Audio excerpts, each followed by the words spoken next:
maintenez, j'insiste, parce qu'en fait, la délégation interministérielle à la sécurité routière a communiqué rapidement dans la journée pour expliquer que ce que vous disiez était faux. Alors, je reprends la fin de leur communiqué. Le plus simple reste de respecter la limitation.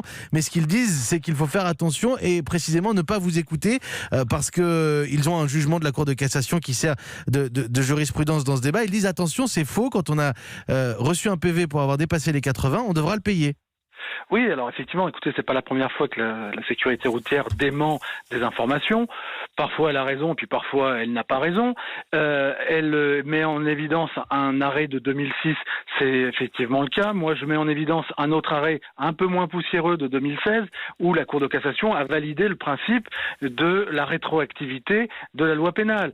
Sans être technique, si vous voulez, la problématique qui se pose, c'est que dans le cadre de ce fiasco des 80 km/h, parce que ça n'a pas d'autre mot, eh bien, c'est le législateur qui intervient. Et le législateur, eh bien, il va édicter, il va voter la loi, et cette loi-là, elle est soumise, encore une fois, je le répète, au principe de rétroactivité de la loi pénale qui est la plus avantageuse pour le justiciable. Au-delà du débat technique et juridique, moi, je prétends pas avoir une vérité absolue, je dis simplement que c'est une question qui va se poser et que nous allons plaider.